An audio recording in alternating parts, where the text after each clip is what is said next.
As runners, it's no secret that we put a lot of miles on our legs, so we need to take care of them. That's why it's so important to pick the right shoes for our sport.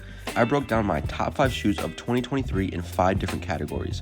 Daily trainers, shoes that you'll be doing lots of mileage in, workout shoe, a shoe that you can do faster paces with on the grass, gravel, or track spikes, cross-country spikes, and then one that I debated talking about, recovery slides or flip-flops. Last year, I ran over 2,555 miles. That's over 7 miles a day. So I know a thing or two when it comes to shoes. So first off, we're going to be talking about the daily trainers, the Hoka Mach 5s, a shoe that I've had multiple pairs of.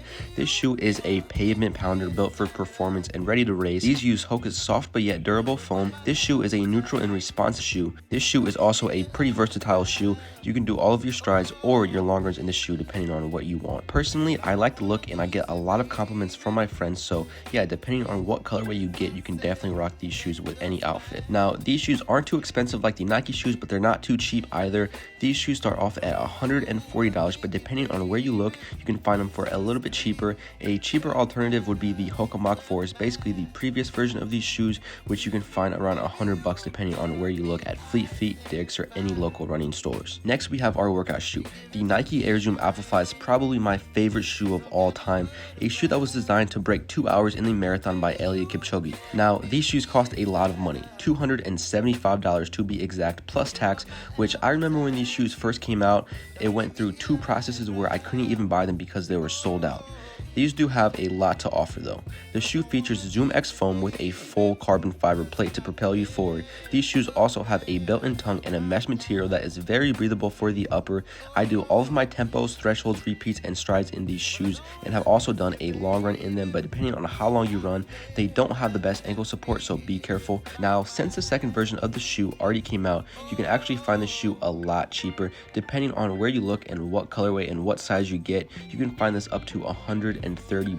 So pretty crazy stuff. Definitely keep an eye out for these shoes. Now, one thing that's pretty cool about this shoe that most shoes don't have is air pockets. Now, this shoe features 2 air pockets that are supposed to help with responsiveness, so definitely a killer duo with the carbon fiber plate and the air pockets. And now we can start talking about some of the fun stuff. Cross-country spikes.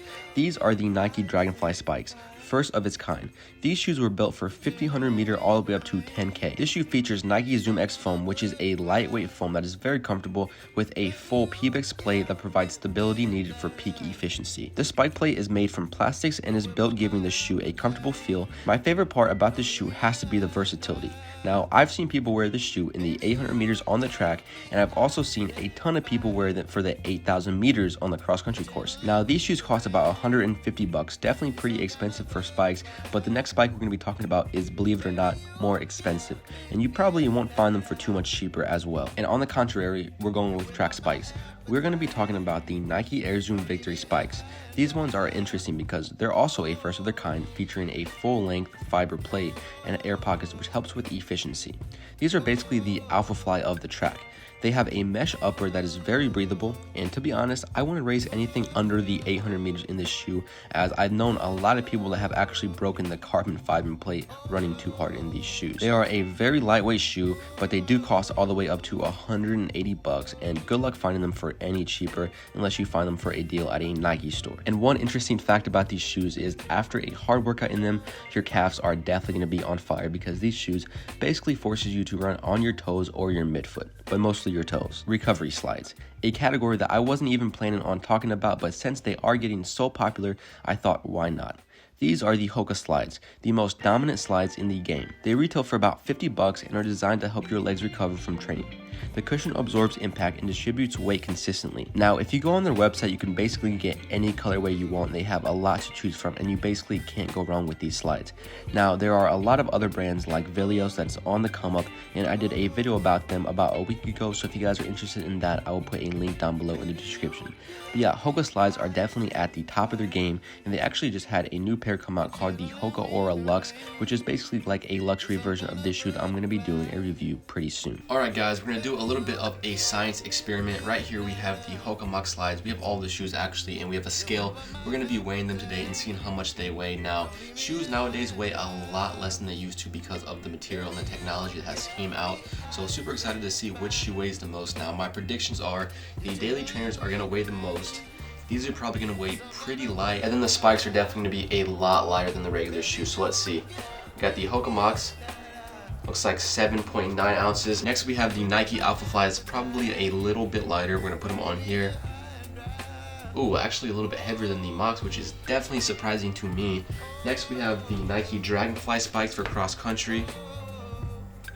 That's nuts, 5.6 ounces. And then we also have the Nike Victories for track, which are gonna be super, super light as well. 4.8, definitely pretty crazy. And then last but not least, we have the Hoka slides. 6.1. So yeah, definitely super light shoes, as you guys can tell. And the last thing I want to talk about is one of my favorite things about the Alpha Flies. They are reflective. As you can see, they are super bright. So if you do happen to do any night runs, you can definitely feel safe because cars can definitely see you with how bright the reflective gear is. Alright guys, that's going to be it for this video. If you guys enjoyed, make sure to give it a like and subscribe. I'm definitely going to have more videos coming out soon, so definitely be on the lookout for those. I will see you guys next time. Stay safe guys and stay blessed. Peace.